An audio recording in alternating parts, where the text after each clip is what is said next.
We build our physics on top of our intuitions, and the intuition for a very long time, as represented in Newtonian physics, is that time is a river that flows past, and we passively track that. And then with Einsteinian physics, the idea was, okay, well actually it can stretch or squish depending on your frame of reference. But I think it's a lot worse than that, and that's what I'm going to tell you about very briefly. It appears that there's actually a neural relativity. It appears that time ain't what you think it is. And I've been studying this for many years, but I'm just going to dip into 4 examples that I think illustrate these points pretty well. So the first one I'll show you is a very simple visual illusion that I started looking at a while ago. It's called the flash lag effect. If you have a moving object, let's say in this case a ring moving to the right, and you flash something right in the middle while it's moving, that's what actually hits your retina on the top, but what you perceive is that the ring was ahead of the flash. I'll show you a demo of this in a moment.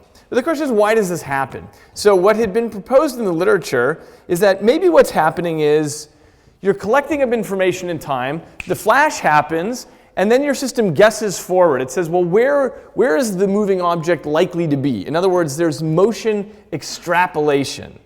The idea is that when you have moving objects in the world, by the time the light strikes your retina and you process the information, the moving object has moved on, so maybe what the brain's doing is guessing ahead.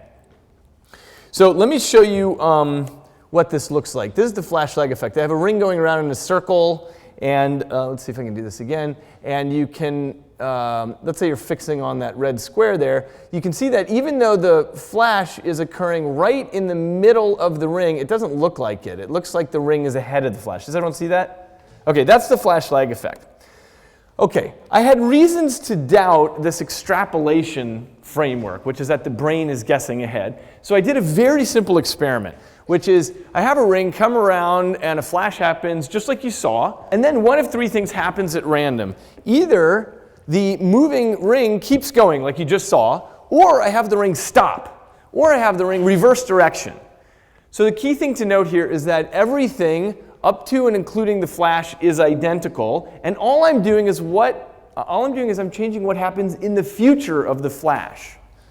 Okay, so if extrapolation were happening, you would of course expect to see the same thing every time, which is that the ring looks like it's ahead of the flash, because it shouldn't matter what happens after the flash is already gone. Well, here are the 3 conditions very rapidly. There's continuous, there's reversed, and there's stopped. So let me show you this again. Here's continuous, reversed, and stopped. So what did you see here? It looks like in the continuous case, it looks like the ring was actually below. In the reverse case, it looks like the ring was above, right? And in the stopped case, it looked like they were aligned. Did everyone see that?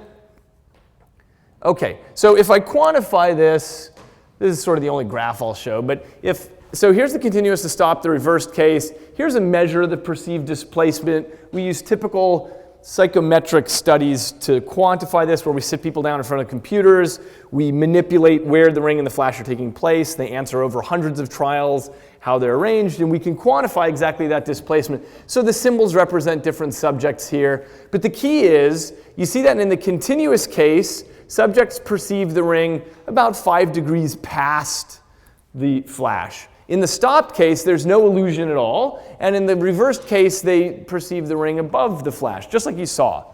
Okay, well, why is that so weird? It's so weird because I'm asking people what they see at the moment of the flash, and their answer depends on what happens in the future of the flash.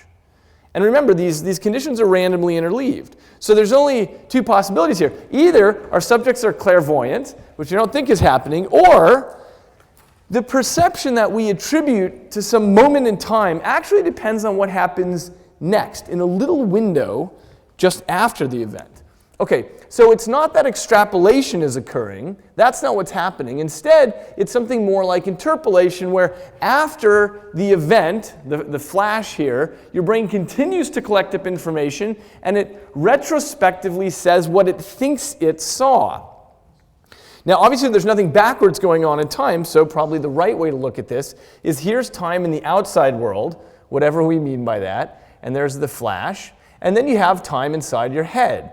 And of course, we know that it takes a while when there's a flash in order to actually perceive that. But what this very simple experiment shows is that there's a window of time after the flash that all gets subsumed into what you believe you saw at the moment of the event. Now, I'm not going to show you the details, but I did a lot of experiments to quantify that window. It's about 80 milliseconds, and this is related to what people sometimes refer to as the specious present, although we can come back to this point. But this is about 80 milliseconds here of information in the future of an event influences what you believe you saw at the time of the event. So, I'm skipping over all the detail stuff. I just want to give you a flavor of this. Surprise number one is that you live in the past. Okay, and I don't mean like this. I mean that when you think the moment now occurs, it's already happened, right? It takes neural signals are shockingly slow. They move around the brain. Some neural signals are moving at 1 meter per second. Think of how slow that is compared to the speed of electricity. Okay, so things are moving around very slowly, and what you have in the brain is this vast neural real estate, and you have signals coming in. They have to move around, they have to get stitched together, and your brain has to put together a story of what's happening in the outside world. And by the time it's done that, the moment now is already gone. I might be done with this talk for all you know. So what this means is that your perception is like one of these live television shows, which is not actually live, right? These live television shows they're aired with a little bit of a delay in case somebody cusses or falls down. That's exactly what's going on with our perception. It takes time to put everything together, so we're living with a little bit of a delay. Now, the experiment I just showed you has to do with vision and collecting up visual information. I've been suspecting for a while that probably what the brain does is it waits for the slowest signals to arrive before you have a perception. So it turns out that if I touch your toe and your nose at the same time, you will feel those as simultaneous. Well, that's really weird, right? Because the signals from your nose reach your brain essentially right away. The signals from your toe have to climb all the way up your spinal cord to get there. So when your brain receives the signals from your nose, does it say, okay, I'm not going to perceive anything until I see what else is coming up the pipeline?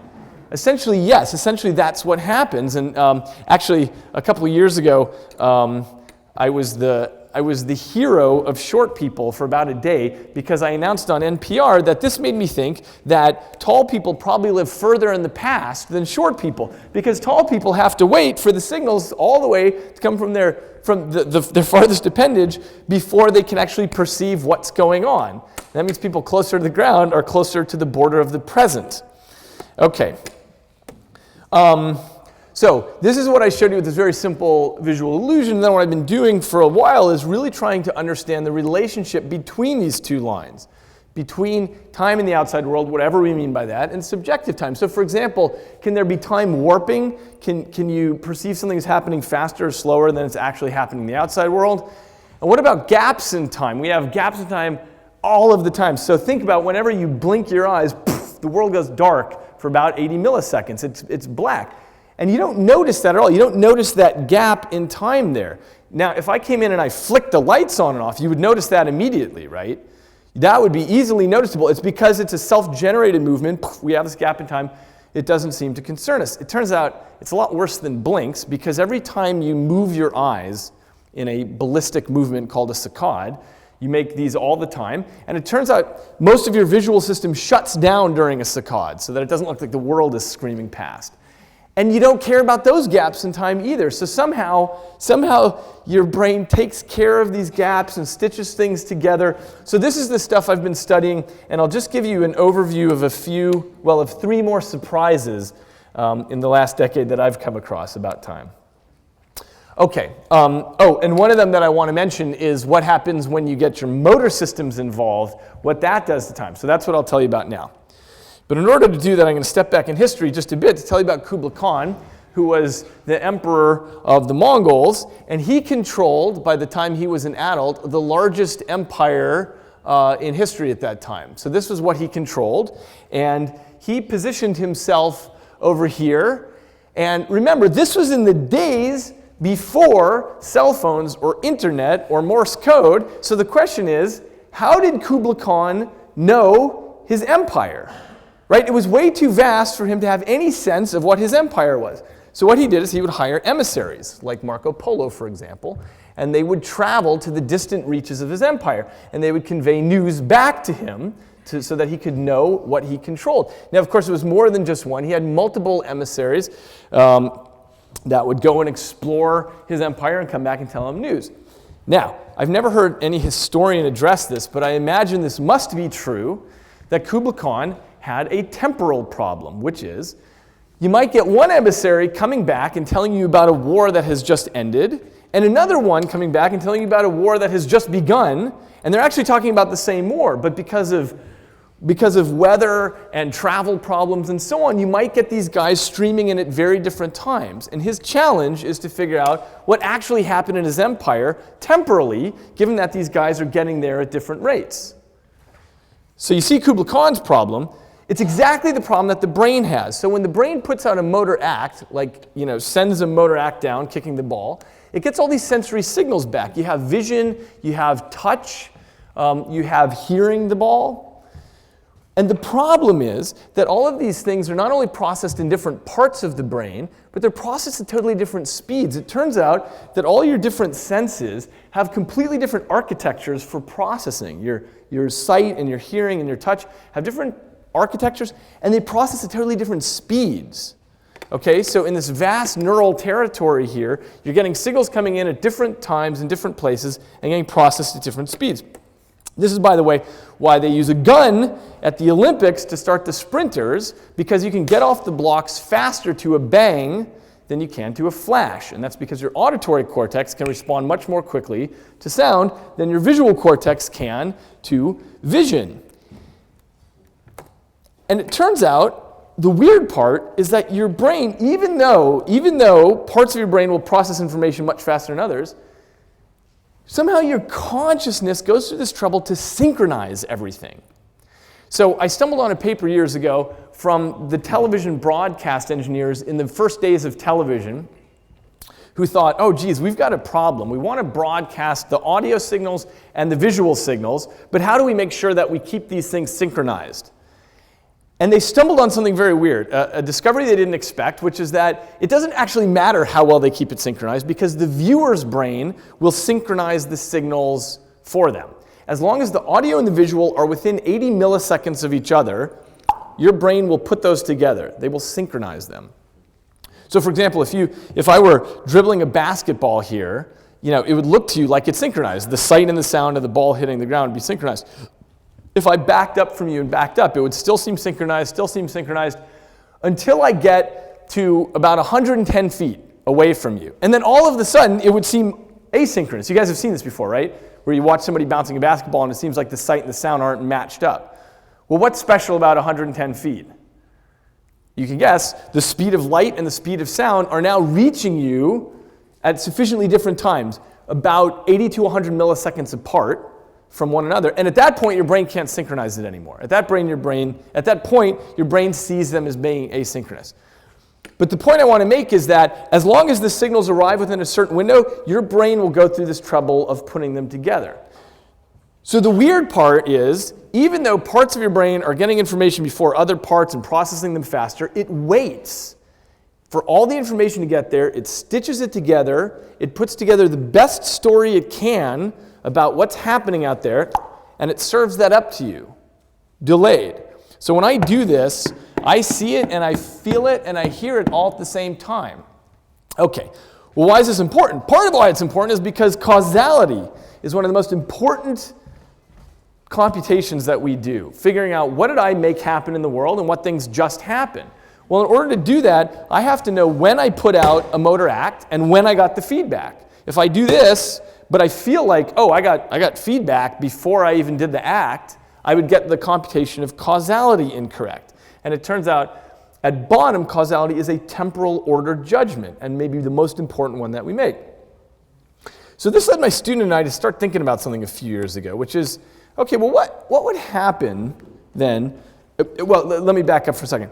We started thinking, what are the challenges that the brain has in order to make these temporal order judgments? The challenge is, it always takes you about the same amount of time to put out a motor act, but sensory feedback can change. So when you go from the bright sunlight into a dim room, your retina now talks to your brain about 60 milliseconds more slowly. Something called the retinal impulse response function is slowed down when you're in a dim room. So now all of a sudden, I'm doing motor acts, but I'm getting information more slowly. So things would be out of my expectation, out of sync. There's this real challenge that the brain has. It can put out signals, it can get feedback through all these different channels, but it has to know how to align this. And that got me thinking that there must be some way that it's actively keeping that alignment. There must be some way that it's doing this all the time to keep itself calibrated. So here's what we did to test this hypothesis. We have you press a button, and it causes a flash of light. So every time you press the button, it causes a flash of light. But what we do is we inject a little bit of a delay. So you hit the button, and there's about 100 milliseconds before the light happens. And our hypothesis was, look, maybe what the system is doing is it just comes to the table with a single a priori assumption, which is if I'm the one who's clearly causing something, then I should be getting that feedback without delay. And if there's a delay, I should go ahead and adjust my expectations until it feels like there's no delay. So this is our way of testing it. We inject a delay, you're causing it, and we do these ways of measuring where we put people through hundreds of trials, and on every trial we're asking them whether things were before and after, and we actually manipulate these things. I won't go into the details, but what we find is exactly this, that the system recalibrates. We find that very quickly, within about 10 button presses, your brain recalibrates what it thinks is happening in time, so that it now thinks the flash is happening without any delay at all. So surprise number 2 is that time perception recalibrates on the fly all the time, and there's a sub-surprise here too, which is that we realized if we train you up to a particular delay, let's say this 100 milliseconds later, and now we drop a flash in there surprisingly at 40 milliseconds, you're now going to think that this flash happened before you pressed the button. You will say, oh, the flash happened before I even got there, I didn't cause it. So surprise number 2.5 here is this illusory reversal of cause and effect, which we can generate in the laboratory effortlessly. Well, I looked at the way people were having this illusion where we would suddenly, remove a delay and they say, oh, I didn't do that. And I thought, gosh, these systems are very sensitive. You have these systems that always need to recalibrate, and people can get these things wrong. Could there be a situation where these systems would break or go wrong and you would actually have pathologies of time? And what struck me was maybe schizophrenia fundamentally is a disorder of time perception. And I'll tell you why I say that. Because I would watch these subjects in the lab, they'd press the button causing the light, and they'd say, whoa, it wasn't me. I didn't cause that. And I thought that's exactly what schizophrenics do. Schizophrenics have something called credit misattribution, where they'll cause some act, and they'll say, it wasn't me, I wasn't the one who did it. And typically that's followed with some florid story about somebody else causing them to do it. And I thought, God, these normal subjects in my lab seem like that's exactly what they're doing. And then I was thinking about, well, something that's normal that all brains do is you have this internal monologue, right? You generate these internal voices and you listen to them. You have conversations with yourself. That's normal. But imagine now you got the motor and the sensory parts backwards. Well, that's an auditory hallucination. You would have to attribute the voice to somebody else. Because as far as you're concerned, you heard the voice before you generated it. And that would feel like somebody else is doing it.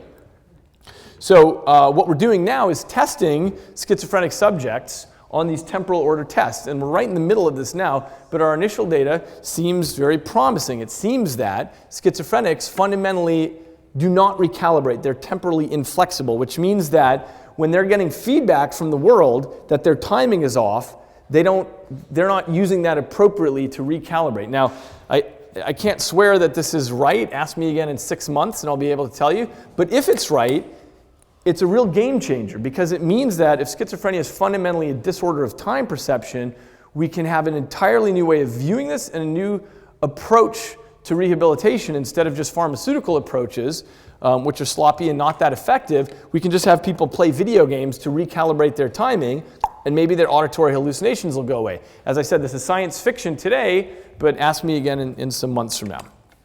Okay. So that's number 2. Number 3 surprise is I got really interested in this topic a while ago about whether time can run in slow motion when things are really hitting the fan. because people report this sort of thing all the time, and it happened to me. When I was a child, I fell off of a roof of a house under construction, and it seemed to take a very long time to fall. I felt like I had lots of time to think about things, and afterwards, I was sort of amazed at how long the process seemed to have taken, and I calculated it later, and it was 0.8 of a second was all it took to get from top to bottom, so I couldn't understand why that seemed to take so long. So when I grew up and became a neuroscientist, I decided I was going to test this and figure this out.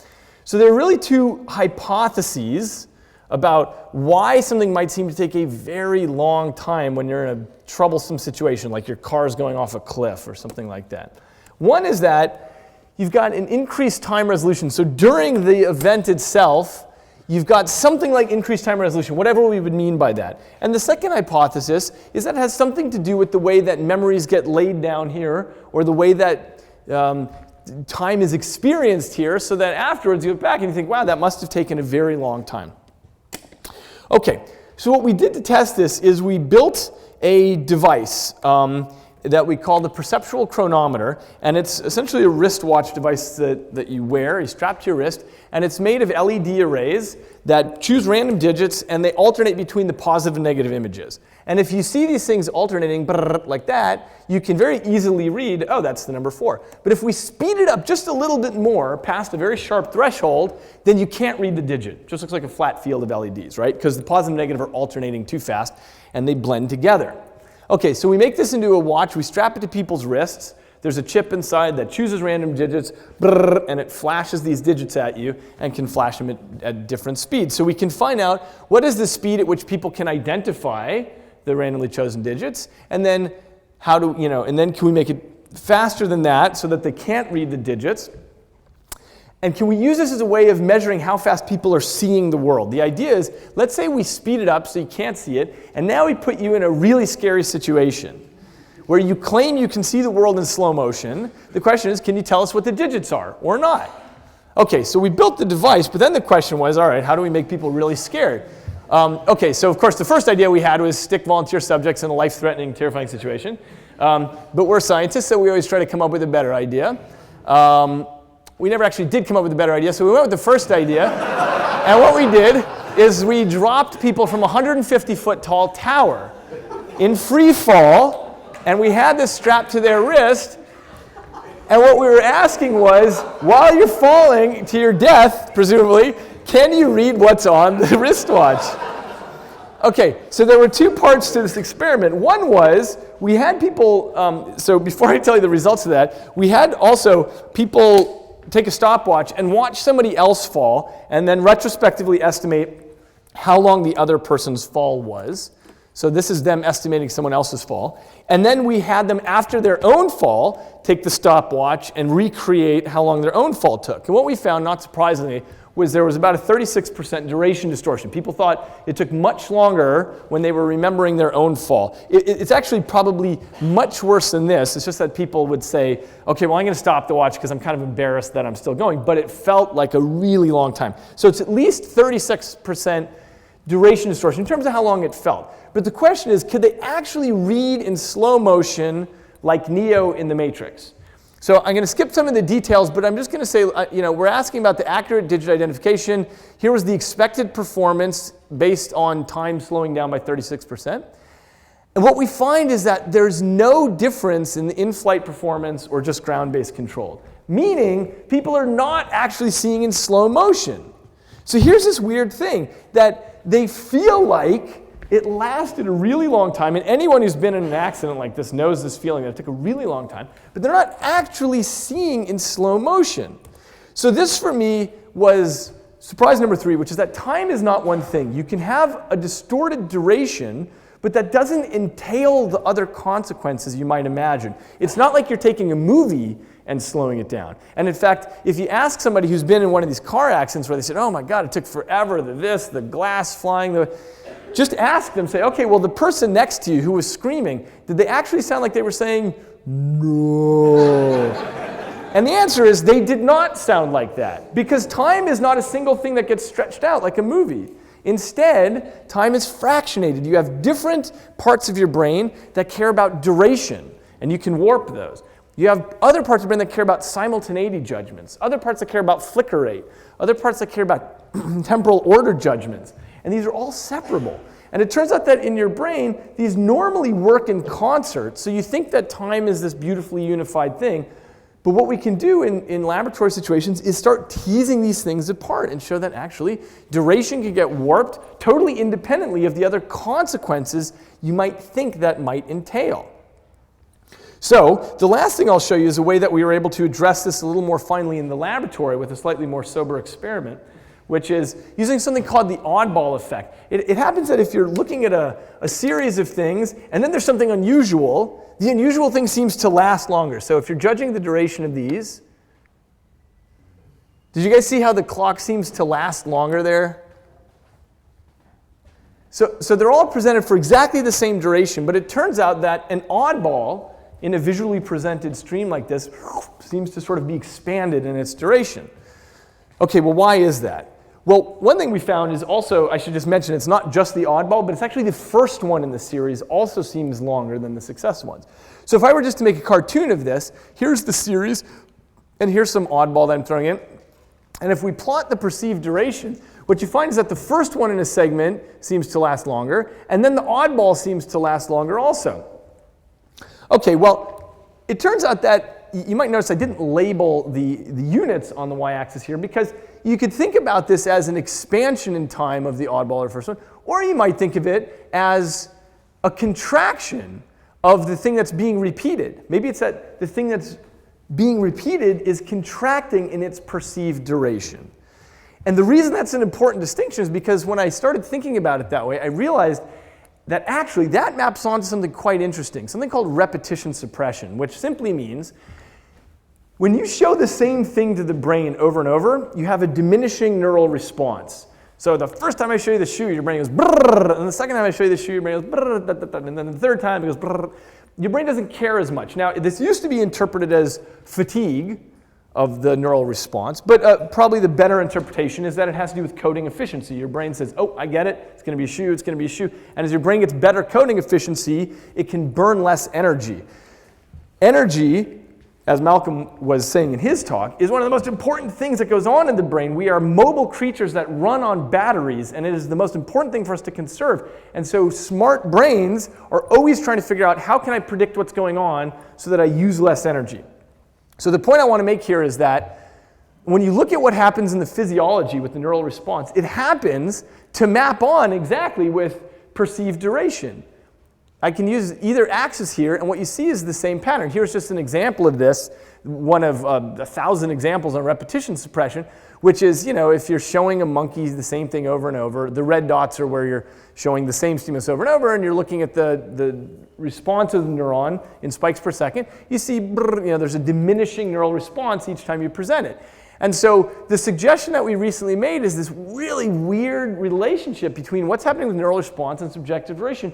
It's like they're mapped onto each other. So in other words, the suggestion that I recently made in the literature is that subjective duration is somehow indexing the amount of energy used in the brain. Now this sounds crazy, right? I mean, how could this be? I don't know how this could be. It just seems to map every single thing that we've been able to test and measure and find in the literature. So I'll just give you an example of this. It's not just changing the size of the neural response by causing something by, repetition suppression. It turns out you can change the neural response in lots of ways. You can make things bigger or brighter or moving. You can change neural response in lots of ways. And we started going through the literature, and we found this scattered confederacy of duration distortions in the literature. And what we find is that if you make something brighter, for example, that causes it seems to last longer on the screen. So if I show you a dim square and then a bright square, it'll seem like the bright one lasted a longer time. Same if I show you a bigger square. Same if I show you more numerous things rather than fewer things, it seems to last longer. If I show you something moving rather than static, it seems to last longer. If I show you something looming rather than contracting, it seems to last longer. And so on. There's lots of things that we discovered in the literature. These are all different ways that you can distort duration, and they all have the exact same thing in common. They all fall exactly under this framework, which is if you cause the brain to burn more energy, it will seem to have lasted longer. Now, this is completely crazy, except that it happens to be consistent with everything we can find and everything that we're studying in the lab. So surprise number 4 then is that the suggestion I'm making is that subjective duration varies with neural energy. Now, I don't know that it's proportional. It might be nonlinear, and there are 150 ways that this needs to be refined. We don't know if it's for particular cell types in the brain, particular brain areas, particular types of patterns of activity. Don't know. All I know is that this seems to be true right now, that these things map onto one another. So just to summarize the 4 surprises that I told you, the first one is that we live in the past, and if information slightly in the future of an event can influence what you think you see at the time of the event. Temporal order recalibrates dynamically, and it only takes several seconds for you in the laboratory to start readjusting your timing, such that we can cause an illusory reversal of action and effect by suddenly removing the delay, and then you think something happened before you even did it. It's trivial for us to do that in the lab. Time is not one thing, because we can find lots of situations where, let's say, we make you believe that a duration was much longer or shorter, and that doesn't change the other things you think might be entailed by that. And finally, this very wacky hypothesis that just seems to map with all the data right now, which is that subjective duration, how long you feel something lasted, seems to be an index of how much your brain had to work to represent that object. If you present something in the brain, brrr, it'll seem to have lasted a long time. If you present something else, pop, pop, pop, it seems to have lasted a shorter time. And what this all leads us to then, finally, is this question of what is t in the equations. All of our physical equations always get built on top of our intuitions. And what I want to emphasize here is that when we think about time, it's pushed through these psychological filters, these very stubborn, deep psychological filters, and it's only very recently that my colleagues and I have started really teasing this apart and trying to figure out what is time to the brain. So thanks very much, and I'll take questions.